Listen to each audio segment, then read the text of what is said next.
that brown, brown, hey. Brown, brown sugar, that brown, brown, hey. Brown, brown sugar, that brown, brown, hey. Brown, brown sugar, that brown, brown, hey. Brown, brown sugar, that brown, brown, hey. Brown, brown sugar, that brown, brown, hey. Brown, brown sugar, that brown, brown, hey.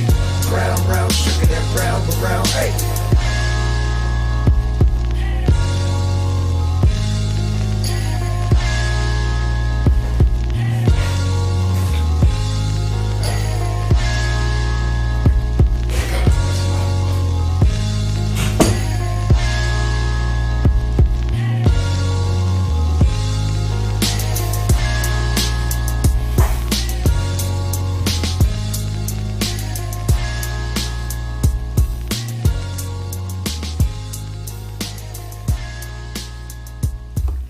And hello, hopefully we're live. Hopefully everything is working right today.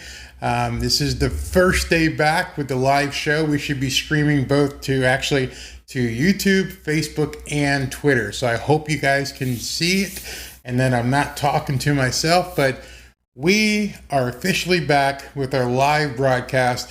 I'm going to try and do it 3 times a week. If I can stay with Monday, Wednesday, and Friday, I'm going to be happy.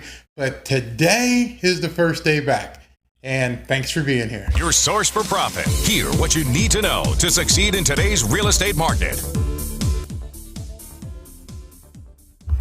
So what this show is about, and I'm changing some things. I'm going to be changing the background behind me, going to be doing some different things, but I want to talk mainly South Florida real estate and talk about what's going on down here.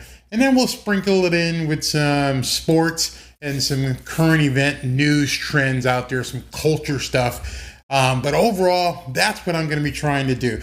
My name, in case you don't know me, my name is Barry Cunningham. I am a real estate investor and burgeoning developer here in South Florida, and I'm looking for people to work deals with me. Now, it's very important. I got to point something out. There's a lot of people on Twitter trying to sell courses. Just want to let you know. I posted this a couple days ago. Just so you know, I don't do any courses. I don't host events anymore. Used to travel around the country and talk about real estate and do short sales. I'm not going to do that anymore. I don't do any consulting. Had that t-shirt as well. All I'm doing right now is looking at deals here in South Florida that I can either acquire, and then I'll do some wholesaling, but mostly look at stuff that we can either renovate or preferably tear down and rebuild. That's what we're focusing on, because the market down here is, as I've said many times on Twitter, it is smoking hot. I mean, just crazy hot. And then, of course, the people will ask, hey, Barry, how hot is it? Well, it's so hot that even though you're going to find out later, people say that, we're going through the Rona and everything else down here. People just can't help but be here. They just can't help but come down to South Florida. And because of that, things are absolutely nuts. So the first thing I want to bring your attention to is a story that I saw the other day. And I mentioned this on Twitter when I saw this guy had said it. This guy's name is Jarrett Turkle. And Jarrett writes a tweet here that says, "The amount of capital looking to invest in South Florida is amazing. We had 20 offers on a $110 million deal last week. This represents $2.2 billion of capital looking at a single real estate deal in Miami." And all I said to him is, he's spot on. He's absolutely spot on. You see, the thing that's going on down here that we're seeing is money is fluid. There's a lot of money coming into South Florida. Why is there a lot of money coming into South Florida? Because they're making money. In fact, I'm going to talk about on Wednesday how this is now becoming the Wall Street of the South. All, and I do mean all, of the major investment firms, the big hedge funds, are leaving New York City, or at least opening an office here in South Florida. Down in Brickell Avenue in Miami, downtown Miami, it's just crazy how many hedge funds, investment bankers, and people of that nature are moving their operations south to take advantage of, A, obviously the lifestyle down here, and B, which is probably more important, we're open. We're open. We're not wearing masks. We're not running around afraid of the COVID. We are open.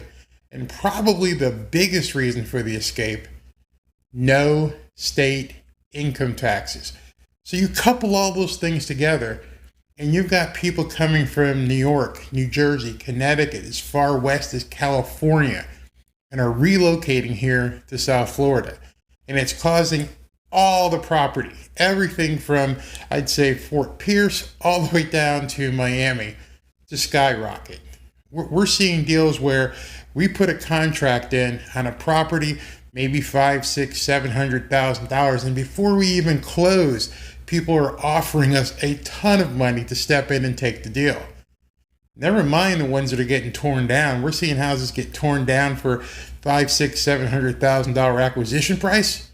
They're being torn down, and in their place are being built $2, $3, even $4 million properties. These houses are gorgeous. They're absolutely stunning in their design. And the people, because of the mortgage interest rates are so low, they're taking advantage of it. So, of course, that's what we want to be involved in. I don't want to be talking on Twitter about how to make money. We all know how to make money. At least that's what I think. I think most of us who are in real estate investment, who are actually doing it, we already know how to make the money. We just have to get more of it. What I mean by that is, the more capital you have available to you, the more deals you can do. The more deals you can do, obviously, the more money you can make. So what we're looking for are investors that want to come down here to South Florida, put some money in some deals, and see an amazing return, both on a house or condo, or even a short-term or long-term rental. Right now, it's starting the season. And what I mean by season, in case you guys don't understand that, is every year from November till about April, everybody from up north normally would be coming down anyway. But what we're seeing now is these short-term rentals are going for $5,000, $6,000, $15,000, $50,000 a month for people who are coming down and escaping the areas up north. I'm making this stuff up. I'm going to show you as we go through these different shows what kind of dollars are being spent for housing down here. I used to be involved strongly in the foreclosure market. But foreclosure market down here is a lot different than other areas. You have people who maybe didn't pay their rent, pay their mortgage for 18 months, 14 months, and still build equity. It's going to be hard doing some short sales when, hey, listen, I have a $400,000 house. I didn't pay my mortgage for 12 months, but guess what? My house is now worth $600,000. Good luck. Good luck getting a short sale. That ain't going to happen. So when we get back, I'm going to tell you some stuff that Goldman Sachs has forecasted for the real estate market. Your source for profit. Hear what you need to know to succeed in today's real estate market. And we're back, and everything seems to be working pretty well right now. I just hope I'm not talking to myself and that I haven't connected all my streams, but let's say that I am, and I need to practice anyway. I've been out of the game here for about a couple months. So I want to talk to you about an article, actually a tweet that Goldman Sachs put out. And in this tweet, Goldman Sachs says, you always can tell what I'm going to be talking about because I'm going to be putting show prep as a title of my tweets so you can know what I'm going to be talking about that evening. But in the next 15 months through the end of 2022, all the way through next year, Goldman Sachs is forecasting U.S. home prices will soar another 16%. Simply put, the investment banking community thinks the housing market frenzy set off during the pandemic still has legs. And those of us in the game understand that. So if Goldman is saying that they're forecasting another 16% rise in appreciation over the next 15 months, they're talking nationally. Down here in South Florida, where we don't even have the inventory, it's going to go much higher than 15 or 16% over the next 15 months. Every time I tell people they need to get in now, they look at what happened and said, I'm even looking at houses that we had put offers in on in June and July for $400, $450, or going for $650. We had an offer on a house, thought we were going to get it, at 455. Thought that's what the market was going to bear. That house closed for $600,000. It sold for $150,000 more than asking price. We came in at 455. What they were asking, 450. We thought we'd come in over the top because it still needed work. Nope. That house sold for $600,000. I can show you the receipts. Not making this stuff up. So if you want to get involved in the deal down here, you be ready to jump in. Make sure you've got your ducks in a row, done all your due diligence, understand, what cap rate you're looking for if you're looking to do a rental. A lot of people on Twitter joke and they say, 3% cap rate, 4% cap rate. That's ridiculous. Guess what? Big money is taking 3 and 4% cap rate down here. I shouldn't have said that, did I? I sound like Joe Biden. 8% cap rate. It's so funny though when I see people talk about the cap rates down here. Yeah, they are what they are. And it's amazing because people don't understand life is different down here. Life is very different. A lot of people know it, but they lie to you on television. I'm going to talk to you about that as well. But it's not just the housing market. Looking here at my show notes, I want to tell you what's going on in the rental community. So the rental community, as we're seeing, has been just going absolutely nuts as well, and probably scares off a lot of people because they can't get into this market. Even though they want to flee from the Northeast, they can't find someplace to live. I've got an interesting story that I want to share with you specifically about that. So this story says, will rents ever drop in South Florida? The experts say not anytime soon, and they're completely right. You're worried about a 3% cap rate? You're nuts. Down here, the cap rates, depending on the market, we're even seeing luxury homes rent for a premium. You see something involved in South Florida, in a specific area. I'm talking about the east side of South Florida. Everything basically east of Dixie. That's a highway that runs, north-south here in South Florida. And that's everything east of Dixie is closer to the ocean and is just renting and selling at a premium. That's basically the only market we look at. So when we're looking at properties, we're looking at properties that are within a mile of the beach or less, that are at least 3 or 4 bedrooms, that are at least 1,600 square feet. Those houses are functionally obsolete. That's why we're looking to tear them down. But as rentals, it's insane what you can get for it.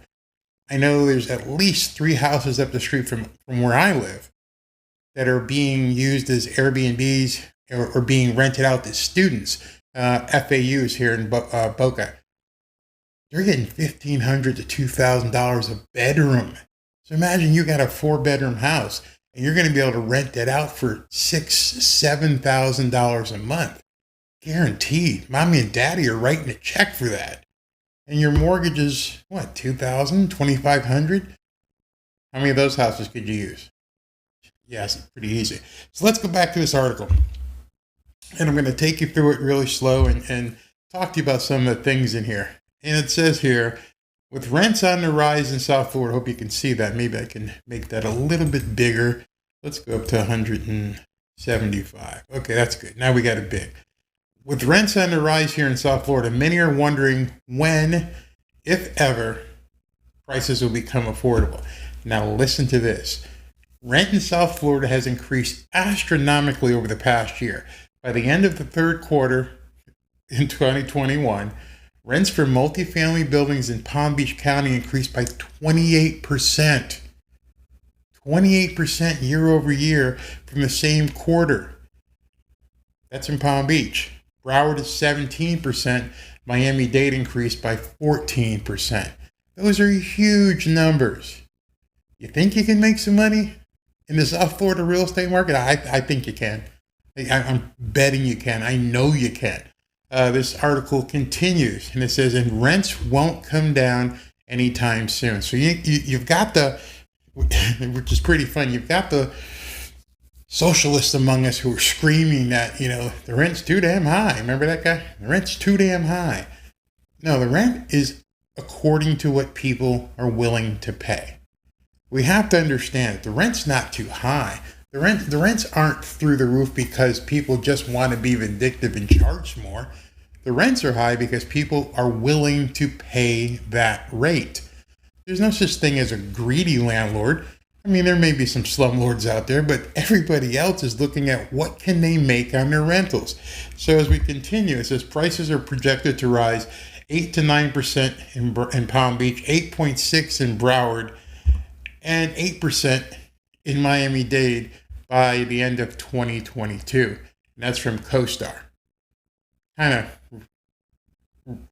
It's good company. So I don't think we can think this is, fringe data. And it says here, rents are increasing faster in South Florida than they are nationally. Just remember that.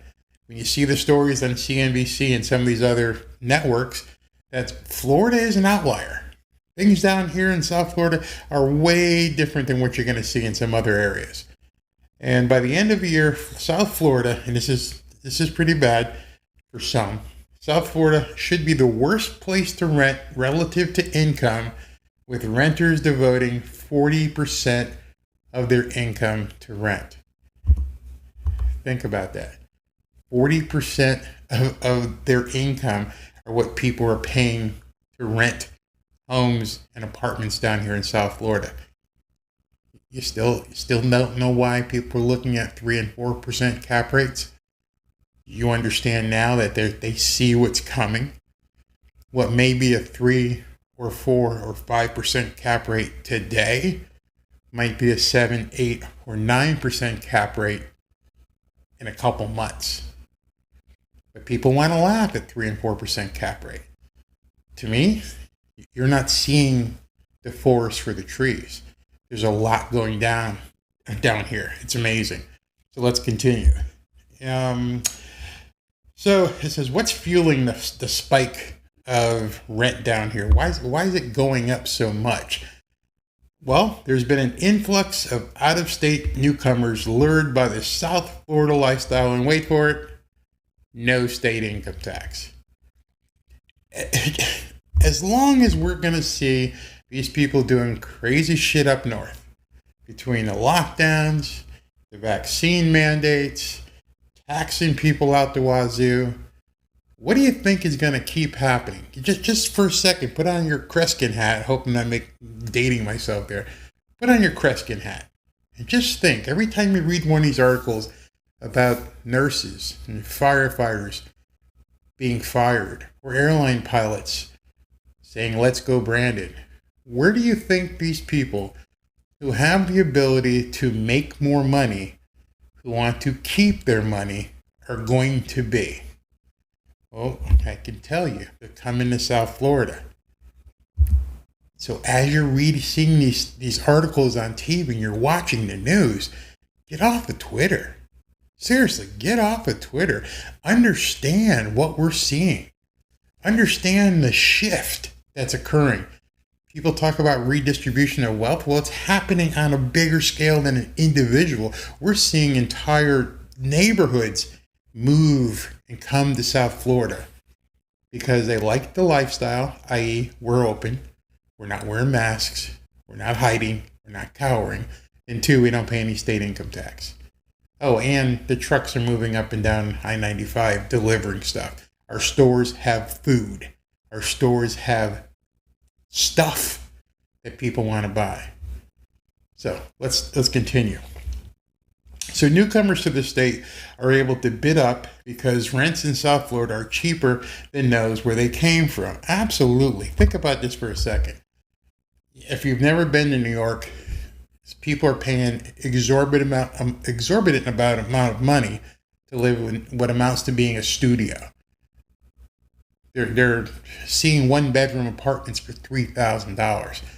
And they come down here to South Florida and it's like, hey man, I can get a house for $3,000 or $4,000 a month with a yard near the beach. There's room for my dog. I don't need a roommate. And if I do need a roommate, wow, even better. Are you getting it? Are you seeing why South Florida and other parts of Florida are such a good investment for people to make? Now, here's where the dice rolls. If you think that between now and 2024, when the next election is going to happen, that the people who want to tax the heck out of you are going to stop, you're kidding yourself. They might get defeated here or there, but they're going to keep pushing, and they're going to keep pushing, and they're going to keep pushing. So where are smart people putting their money? Well, they're hedging it with real estate, number one, maybe even Bitcoin. By the way, you can buy houses down here with Bitcoin. Absolutely. You can buy a house in South Florida with Bitcoin. There's a number of title companies that'll hook you up for that. Surprised? Don't be, because this is where the money wants to be. Let's continue. So it says here, the vacancy rate in Palm Beach County fell from 7.9% at the beginning of 2020 to 3.7% this quarter. While in Broward, the rate dropped from 5.5 to 3.5. In Miami-Dade, saw a drop of 6.8 to 3.5. So what you're seeing is signs of, hey, no vacancies, no room at the inn. Sorry, can't get you in here. The only way you're going to get in here is if you pay. And people are obviously overbidding. And so I love this next line. This thing here is really, really something I've been honing in on as I've been watching all the problems with the supply chains across the country. It says supply chain issues are causing new buildings to be more expensive than projected. That's a dumb moment. And the cost is being passed on to the renters. You know, when we heard from the, politicians that no one who makes under $400,000 is going to really see anything happen to them. You do now understand that's bullshit. You do now understand is you may not be taxed, but you are going to pay more. You are going to pay more at the pump. And in this instance, you're going to pay more for rent. No way around it. And, down here, and this is something I really highlighted, because we don't have houses to put people in, they are stuck in the rental market. Landlords know that they can keep the rental rates high because the demand is there. I don't know what your level of education is, but that's basic economics 101. Supply, demand. If you have more supply than you have demand, the prices go. If you have less supply and more demand, the prices go up. It's very simple. Very simple. And here we have an overwhelming demand. Overwhelming. And the supply is tightening. So the immutable laws of economics say prices go up. Absolutely. So bad that some renters have been forced to live out of their cars. Now, I don't know if you know this newspaper, the Sun Sentinel. It's a rag. It's always crying and lamenting and bitching about Ron DeSantis.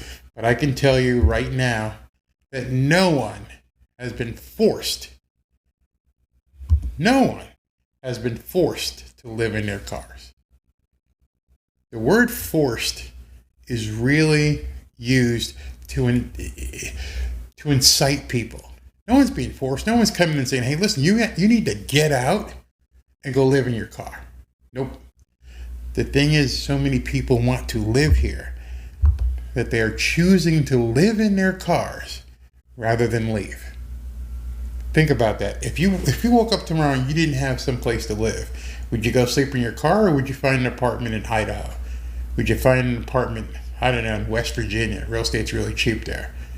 So the only reason you're living in your car is because you want to be here and you're hoping things change and you're hoping you'll be able to find a place.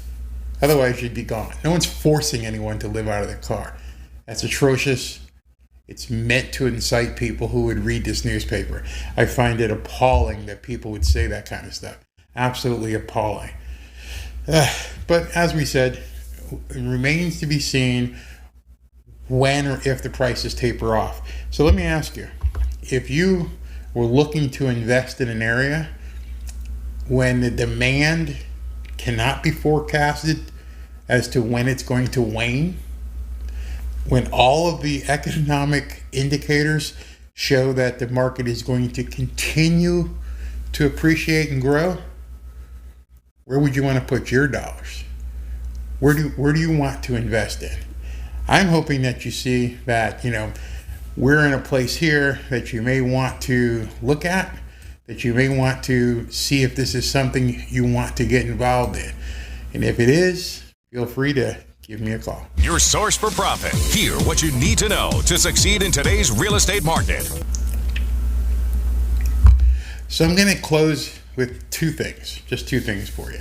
I've been seeing a lot of people on Twitter complaining about Zillow, that they're causing problems, and they're gleefully saying, "Oh, Zillow's going under." Rather, they're just stopping their iBuying. Did you need the news to tell you that Zillow, their iBuying service, just wasn't working? Did you need CNBC to tell you that? Did you need to see it in some local newspaper that Zillow's iBuying service wasn't making the kind of money that they hoped for? Is that what you needed? If you needed to hear that from the news and you call yourself a real estate investor, I'm going to venture to say you're not really a real estate investor. You're not looking at the data in your market. You're not understanding what's going on. You're not digging deep. You're on Twitter hoping people talk about things, but you're not spending the time and letting investors know, hey, I see something here. I see a trend. Here's something you're going to want to look at. I posted a video on YouTube. This was back in August. And because of this video, I got a lot of people who reached out to me because I saw something. I do enough digging and research and due diligence and looking at properties and seeing what the neighborhoods and subdivisions are doing. And I started noticing something. I started noticing this in July, and I needed a month or so to see if my data was accurate. And what I found was that Zillow was buying houses and selling them and not making any money. I saw this way back in July and August.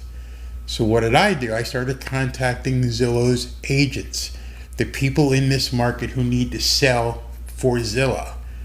So instead of being online on Twitter, laughing at Zillow, saying it never works, and having fun with the Twitterati and talking about what their problems are, why didn't you dig into Zillow and find out what was going on?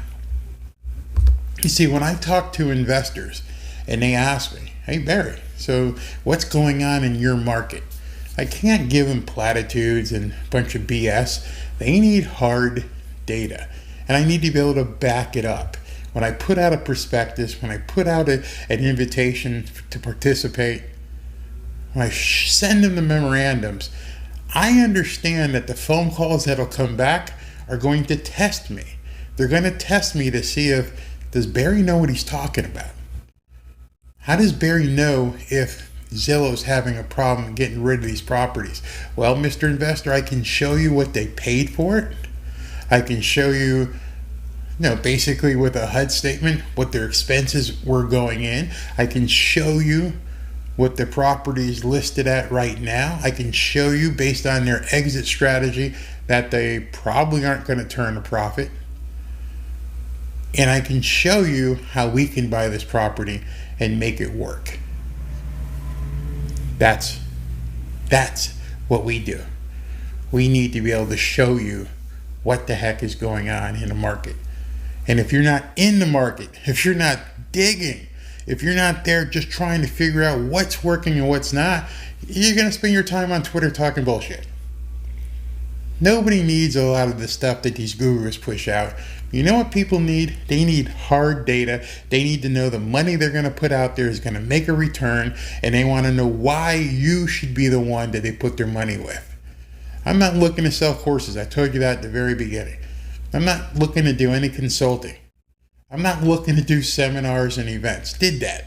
had fun, traveled the country. People used to pay $300 and $400 a ticket to come to see me and my partner speak. No bullshit. $300 to $400 a ticket.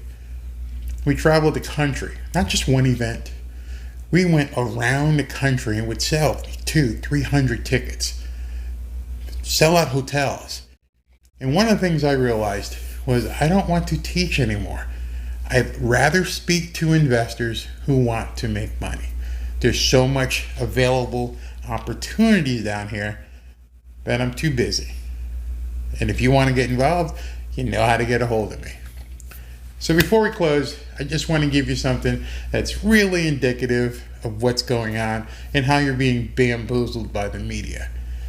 So y'all know CNN hates Ron DeSantis, and you know they're always talking about the COVID in South Florida. Well, guess what? Even some of the celebrities and entertainers, John Bon Jovi was just got down here and he got sick, so he had to cancel a concert, but he was down here. Guess who else was down here? One of CNN's biggest purveyors of bullshit was down here. He tells you you can't come to South Florida, but he will. So here's a video of Don Lemon at a hotel here in Florida, having it out with his boyfriend, having fun. They're just hanging out, having breakfast. Are you seeing these guys are full of shit? Are you seeing this? Because they don't want you to know that they're down here in Florida. They're down here. They're down here in the places where they tell people not to go. It's amazing.